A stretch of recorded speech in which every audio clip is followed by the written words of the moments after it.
The internet is aghast at what's going on with the Rey movie. The director says it'll be a feminist film, that she wants to make men uncomfortable, something we've covered in the past, but now everyone is realizing. Now we're going to tell you the chaos that is surrounding the Rey movie, what's been happening behind the scenes according to an insider. And folks, you won't believe how bad the Rey movie is. It seems like Disney executives also could not believe how bad it is.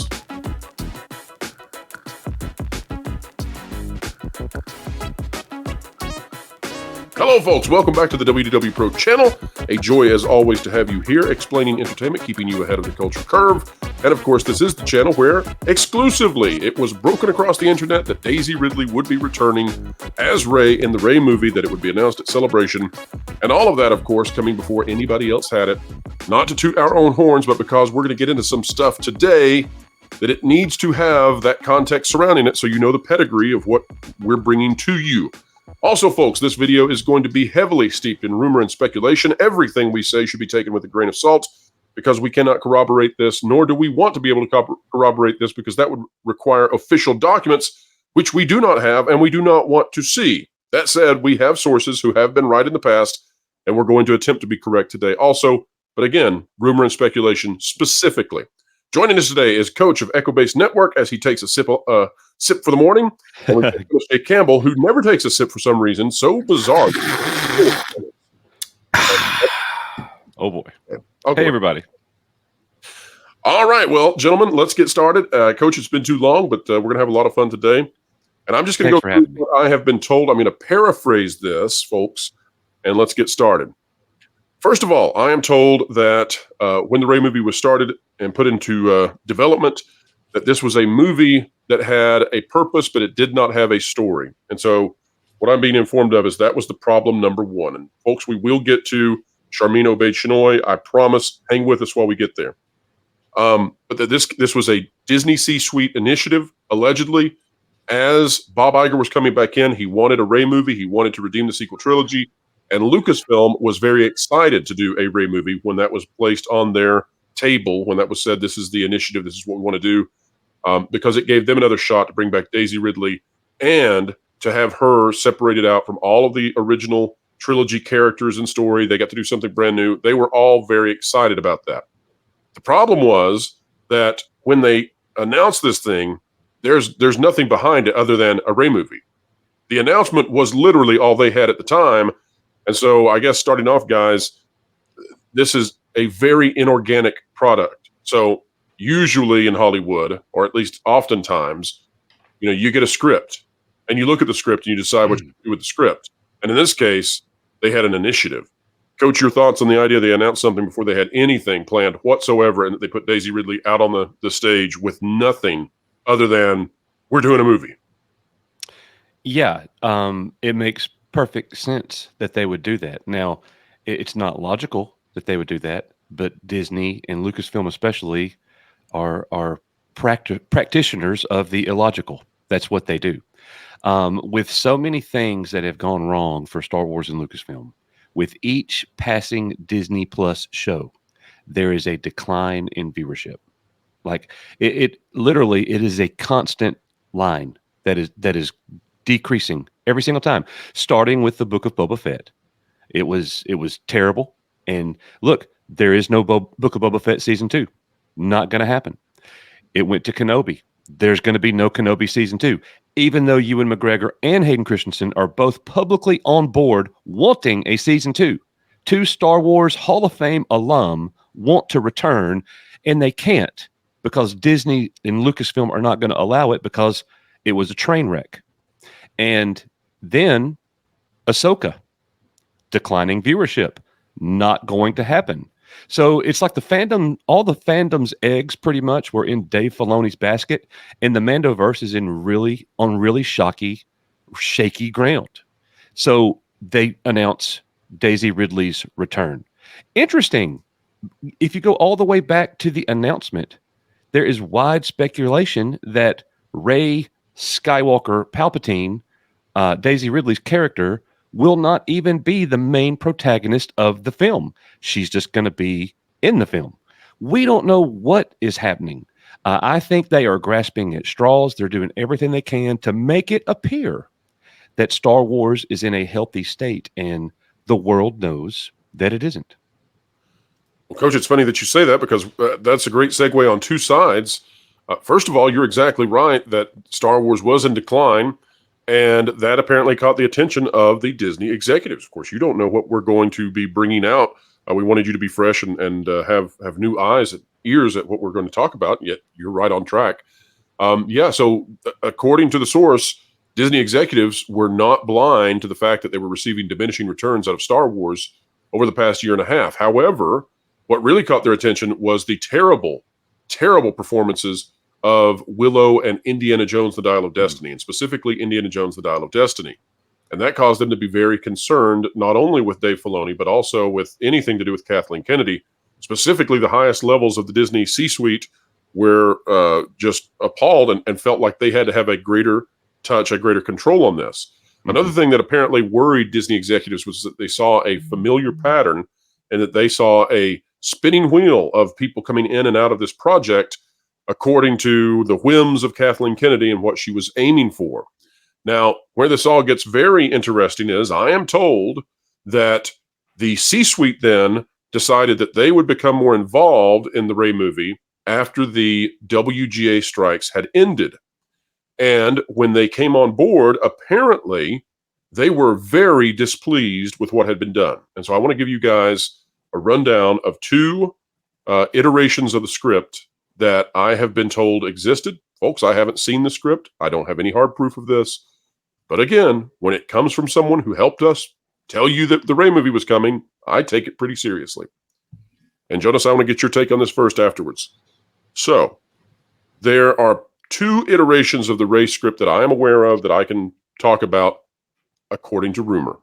And those are, apparently, early on in development, the idea was that Rey would be pregnant with a child, and that off-screen she would have become pregnant somehow through the Force ghost of Kylo Ren in a way that would have been explained but not presented on screen. They could not have Rey be pregnant with any other person than Kylo Ren, and that was to placate the Reylo fans out there. And then the story was going to push forward to when her child was about 9 years old, a daughter, and that daughter was going to be training in the new Jedi Temple with Rey and with the other Padawans. But this 9-year-old daughter was going to combine the light and the dark and form a new type of Jedi. And then they were going to face off against, and Coach, you may have to help me. Jonas, I want to come to you on thoughts of this, but you may have to help me. Is it Darth Plagueis? Plagueis. Have you not heard the story of Darth Plagueis?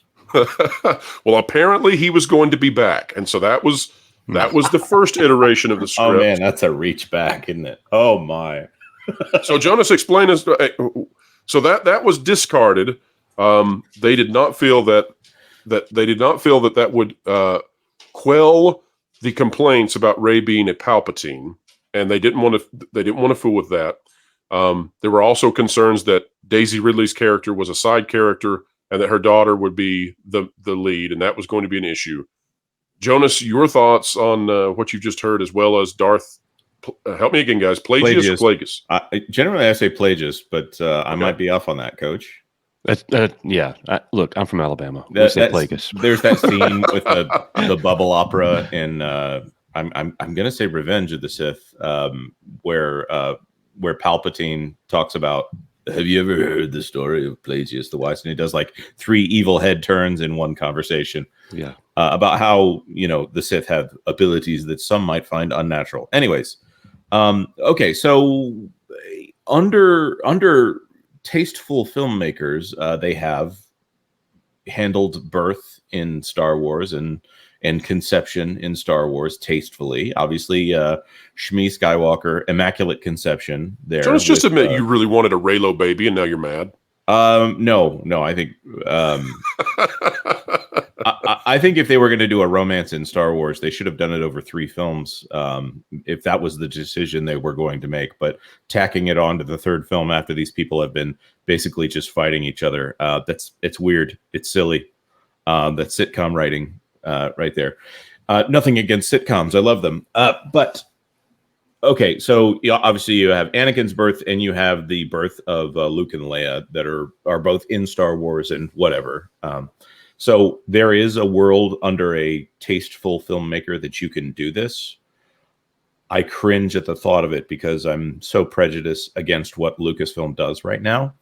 And I really cringe at the idea of following children in Star Wars. I mean, Luke is supposed to be immature, but he's not a child in Star Wars, right? So I don't see a couple of 9-year-olds on screen in a Disney Star Wars production as being something that'll be engaging to Star Wars' primary audience, which is still men probably in their 30s to 50s right now. Coach, your thoughts on this one real quick before we go to the next script that I've got in terms of what we think was happening. Doesn't surprise me. Gonna kill the franchise. Kathleen Kennedy sat down for an interview 5 years ago and was asked specifically about how big of a Star Wars fan she was or has been. And she only talked about, she didn't say yes. She didn't say she was a fan at all. She went back to 1977 and talked about the influence of the first blockbuster in Star Wars. That was all that she said.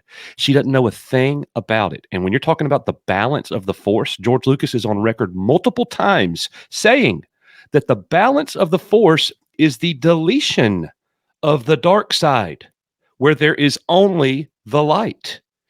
People keep bringing in their own, like, balance in the Star Wars galaxy doesn't mean the same as balance in our world. It is not dark and light in equality. That is not what balance of the Force means at all in Star Wars. And it just shows you their relative lack of ignorance with what they're working with. Continuing right along and agree with you guys on all points. Now, folks, again, we'll say it over and over in this video, rumor and speculation.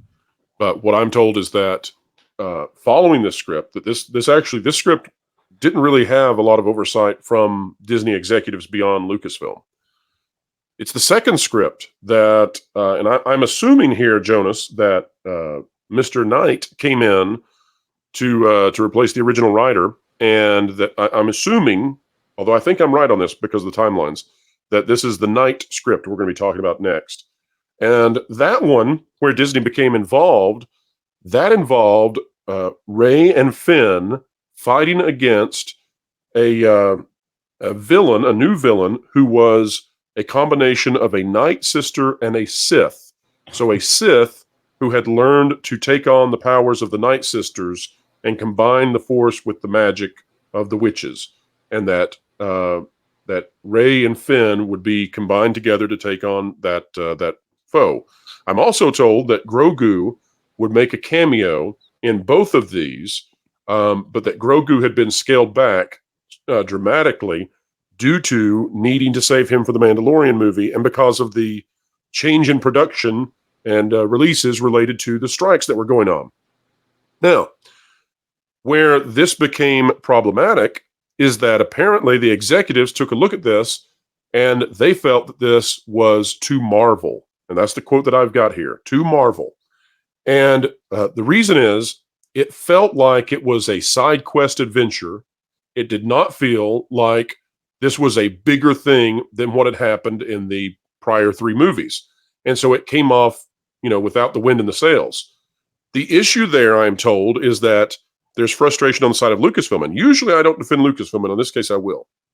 They can't figure out a way to make a story bigger than what happened at the end of Rise of Palpatine with, all that happened on that planet with the ships rising out and everything. They don't know how to make something bigger than that. And frankly, I hope they don't. But that's where the Disney execs came in. They looked at the script. I'm told they were not pleased. They did not like whatever this was. So, and I don't know any further granularity to what was in the script. It's funny, those Red Letter Media videos really put a highlight on the escalation of Star Wars issues. Of course, 1 Death Star in the first one, a bigger Death Star in the third one.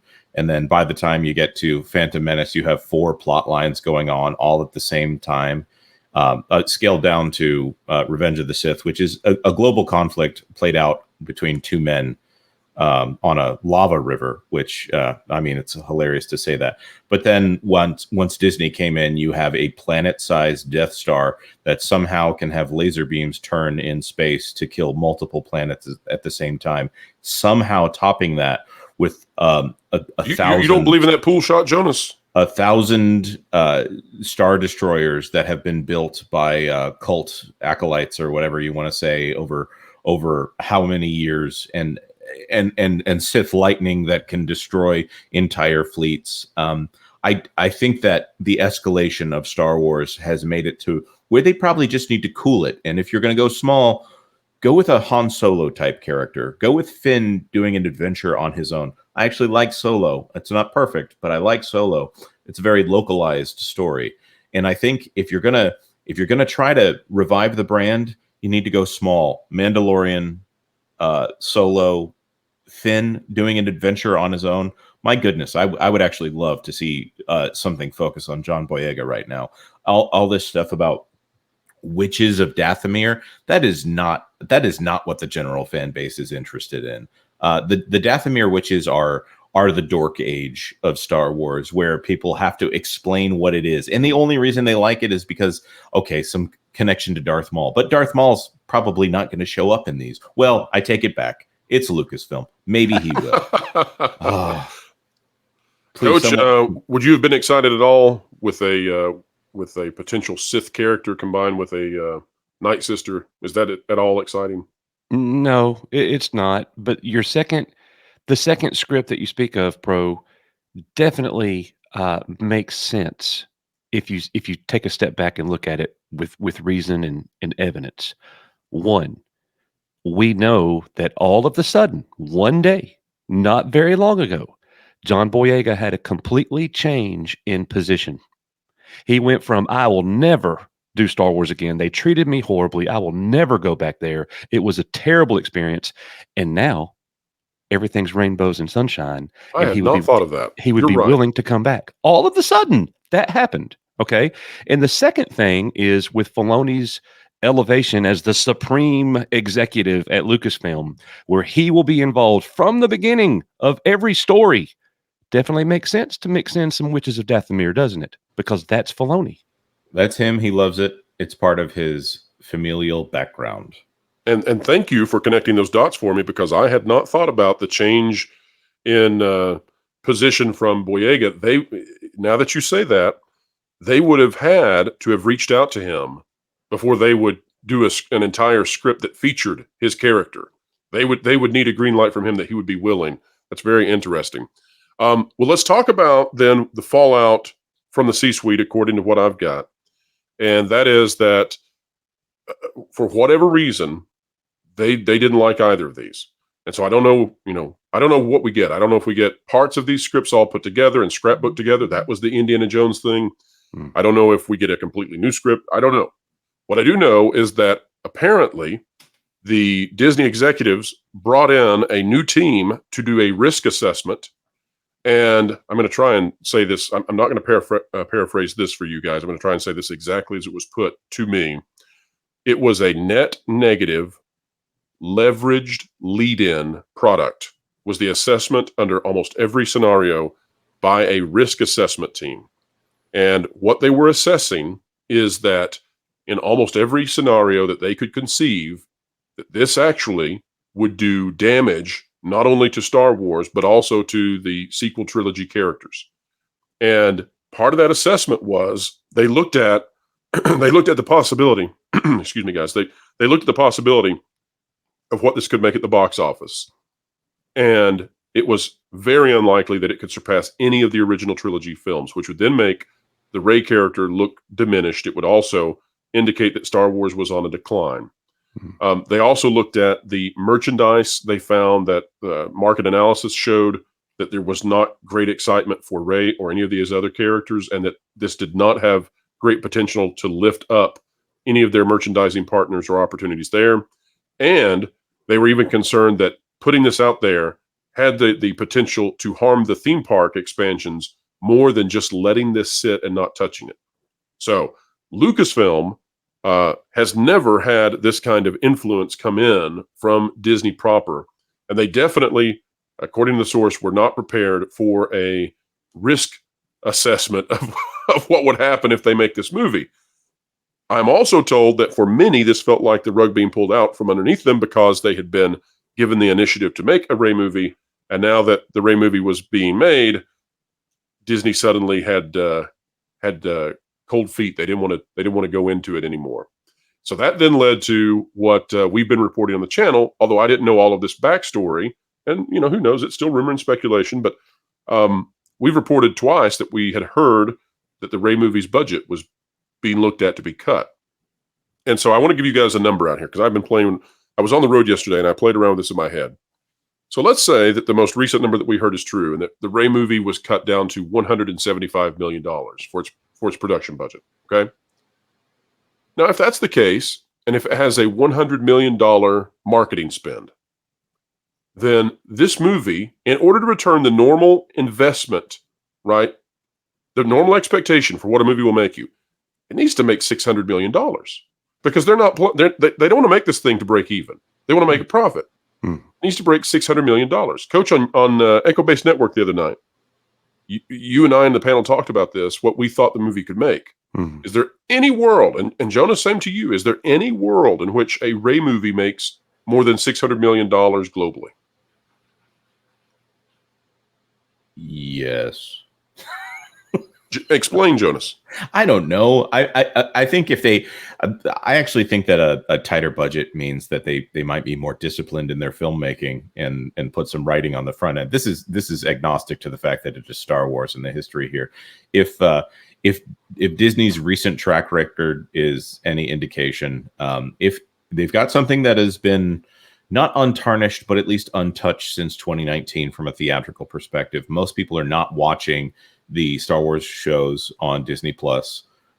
If they can come in with that John Williams style magic here, and he's hinted that he's going to come back for one more film. He doesn't said Star Wars film. This is forever away. So it's probably not John Williams coming back here. But if they can play Yoda's theme or Carrie Fisher's theme over the trailer on this thing, I think that's worth hundreds of millions of dollars. At the member berries. Exactly. But they can draw people back in, and if they show restraint, and if they don't have Charmaine Obaid-Chinoy marketing it, yes. But if they continue on the current narrative, then no. I withdraw that completely. My pushback is that I saw what they did with Indiana Jones, The Dial of Destiny, and therefore I don't think this thing can break $300 million. But that's my thought. Coach, yours, please. I think the best that the film could do would be a really good, solid opening weekend, because it's going to appeal to the casual moviegoer. A lot of people just like going to the movies, okay? But it's not going to have the backing of the hardcore, passionate Star Wars fandom, generally speaking. If you go back to Star Wars Celebration and remember the moment that Daisy Ridley walked out on stage, we did a video on it. The response was lacking.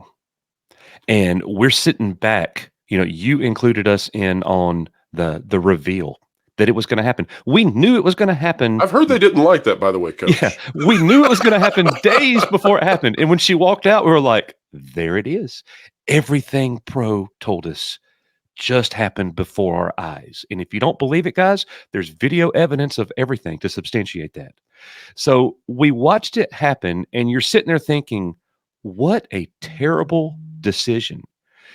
We could have told Lucasfilm back then, you don't want to make a Daisy Ridley Star Wars movie to be your next movie. That is a terrible idea. And the thing about Star Wars is this, I'm here right now because I'm friends with these gentlemen, but because of Star Wars. That's why we're here. We love Star Wars. We're passionate about Star Wars. We want to see it return to the level that it ought to be at. And it's just been declining. And the thing about something like Star Wars is this: there is no middle. There is no gray area. Star Wars has to be great. It cannot be marginalized, because if it's marginalized in any way, it is a loss. It is a loss. We demand greatness from this franchise. And Disney has shown us that they have They have exceeded in the ability to create marginalized Star Wars. That's what we're getting. None of this surprises me. They have no plan. Kathleen Kennedy, with the slew of canceled projects and fired directors, and it has just been like this the whole time since 2012. None of this surprises me. They have no plan. They're just throwing stuff out there and hope that it sticks. You know, there are people that say the Rey movie is not going to happen. They might be right. They might cancel everything. The Mandalorian season 4 might be the last Star Wars we ever get, because what's going to happen in 2024? The Acolyte's not going to bring people in. Let's see, what else is there? Babysitters in Space, Skeleton Crew probably isn't going to bring people in. That's a terrible idea for a Star Wars show. What Agreed. Are you doing? So, and then the other two are animated, you know, Bad Batch season 3. Okay, all right. But that's not growing your fan base. What I'll add is that when Star Wars goes low stakes, it thrives. The animated series are the closest thing we have to the expanded universe novels of the old days, where you have a small group of characters. You can go as big as you want because it's either written text or animated. Yeah. Well, Tales of the Jedi was good.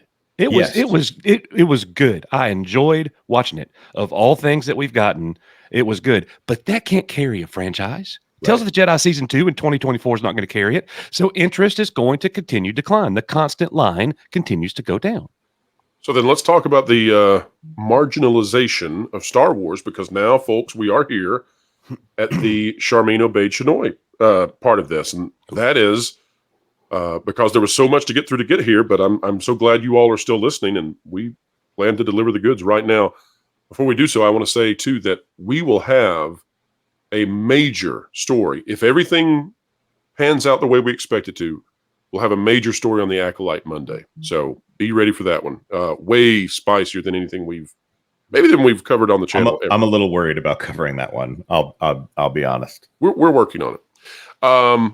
So here's what we've got. So after the market analysis where they see what the risk is to the overall brand from this, there is significant concern, and the C-suite at Disney allegedly begins to look at options to mitigate that risk, which totally understandable. Some of the options, of course, were to reduce the budget, which we're told may have happened. The production seems to have been delayed from late spring, early summer to very late summer. That gives them more time to try to tighten up the script. So that seems to have occurred.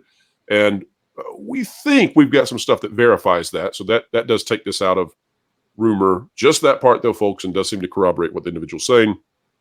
But the other part of this was that they began to look at, allegedly, what they could do in terms of the box office issue. And this is where I think that Charmaine Obaid-Chinoy is unhappy. Because what they were looking at, and this may have had some meetings that have occurred, maybe 2 meetings, and maybe those meetings occurred in November. We'll just say that, maybe. The idea was, what if we make this be a Disney Plus movie instead? And I think also that might be why there were rumors that started propping up that The Mandalorian would be the next big movie to come out in theaters.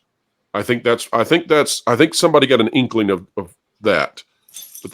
So the other thing, though, there was another option that was looked at, and that was, well, what if we do a simultaneous release, box office and streaming, a la Five Nights at Freddy's?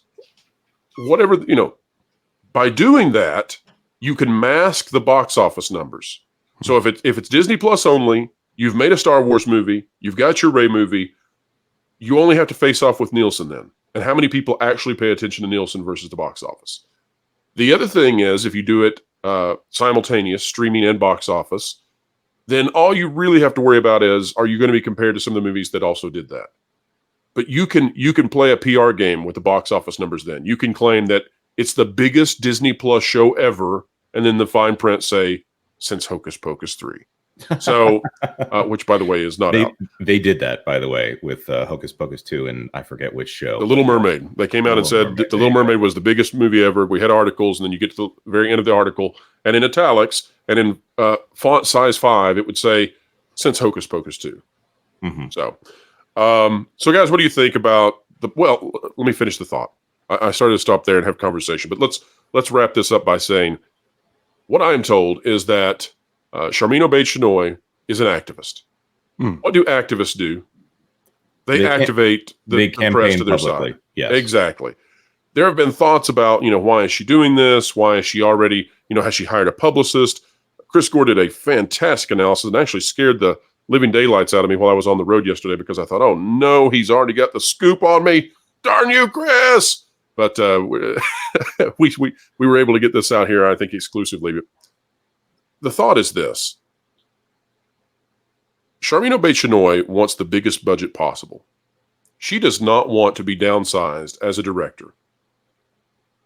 And so the idea is get out there and make it very painful for Disney to try this.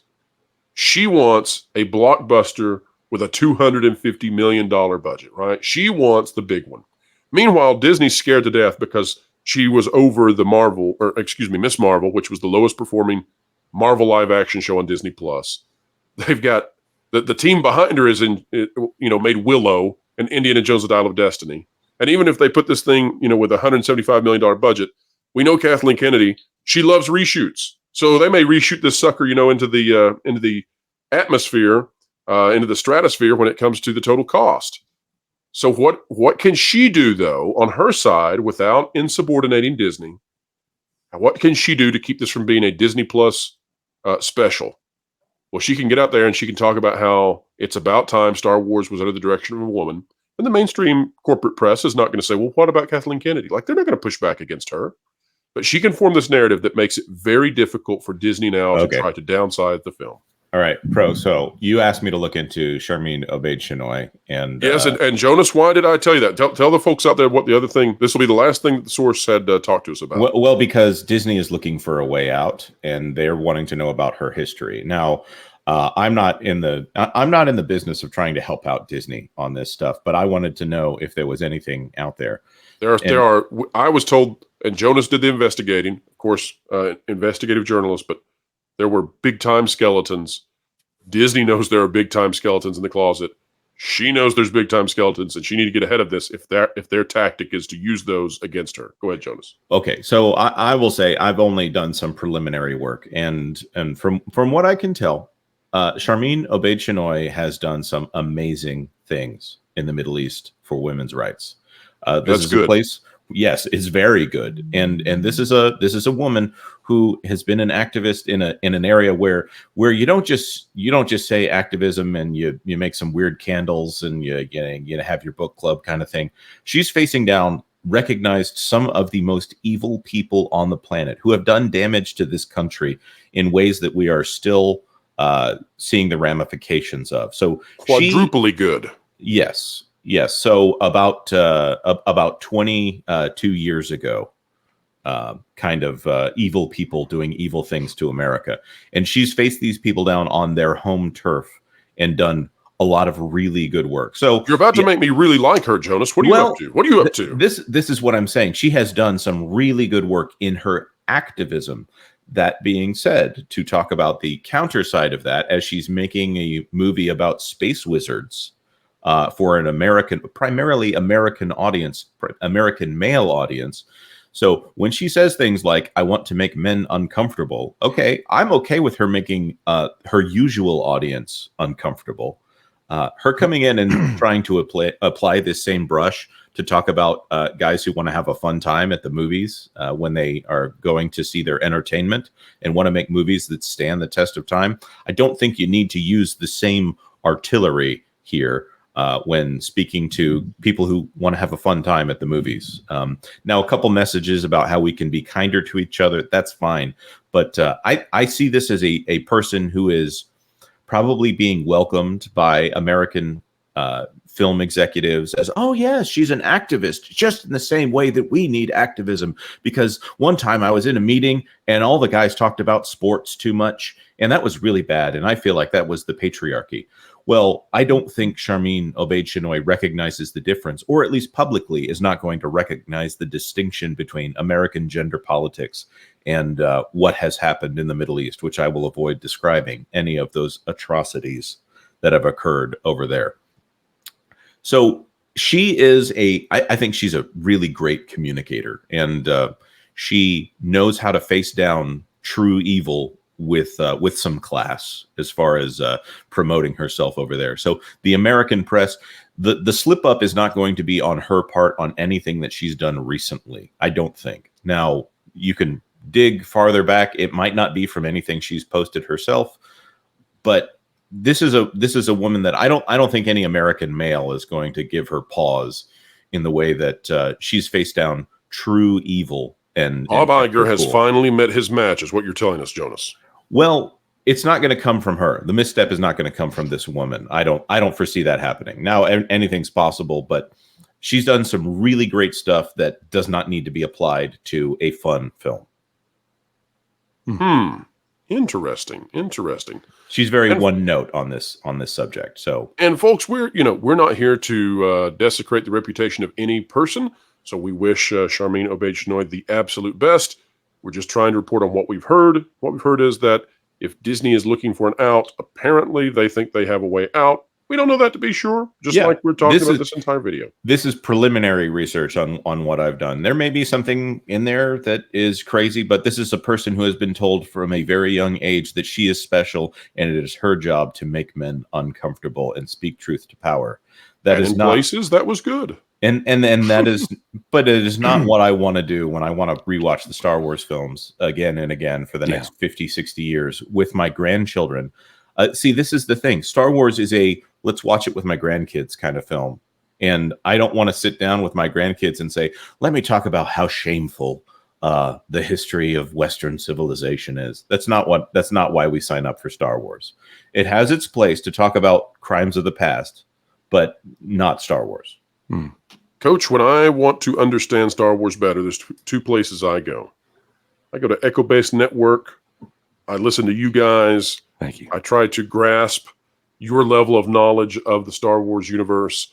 And of course, we love having Lauren Connor on. We won't talk about X-Wing. He's under some sort of NDA right now. We can't talk about him.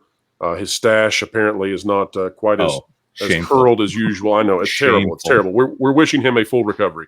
But Coach, due to your extensive expertise on the subject, the floor is yours for the final word.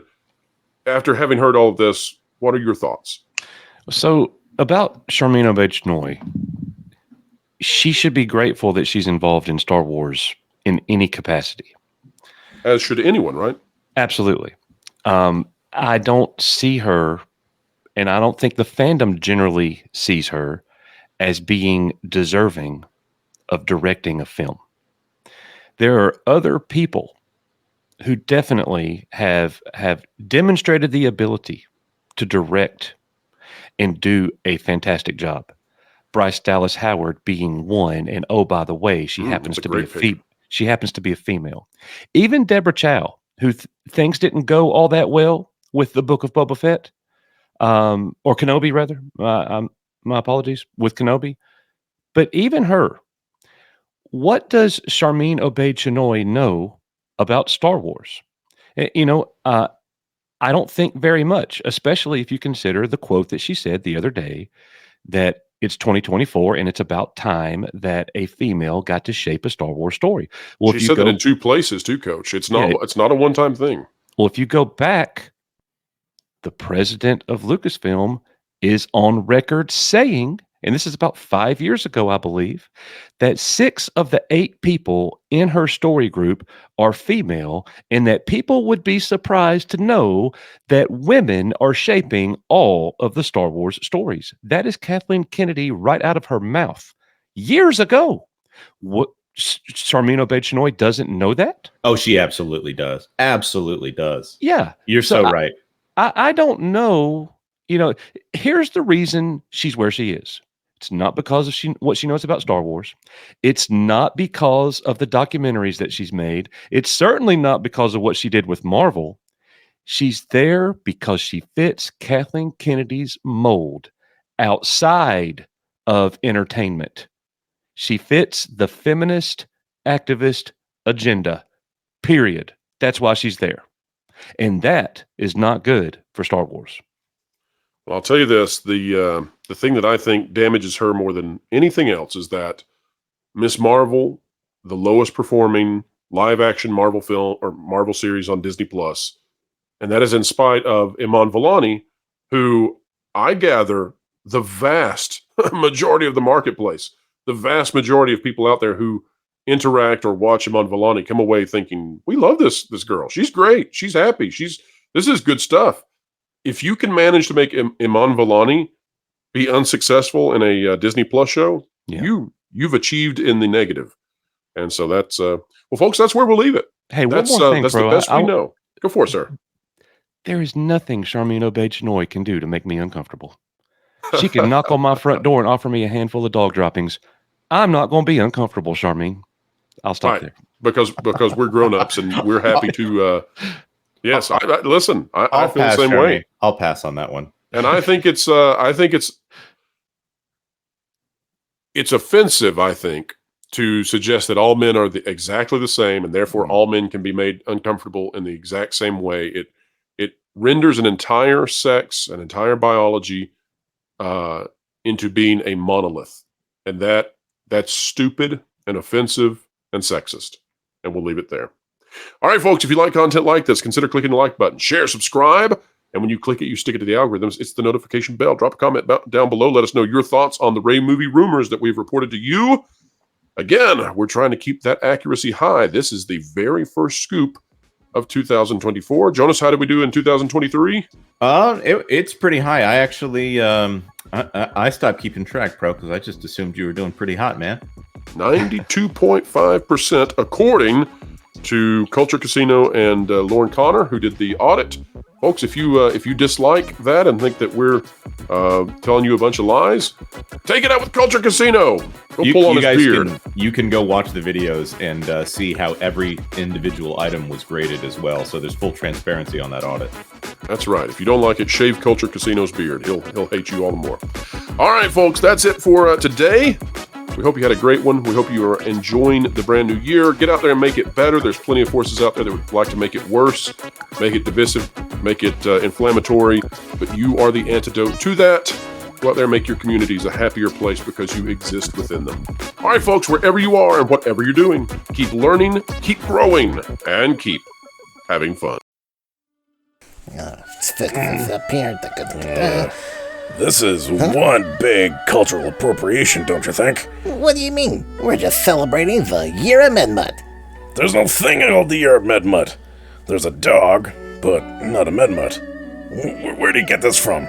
Were you reading Time magazine again? No, but I just figured that since he's so generous, he deserved to be like Star of the Year.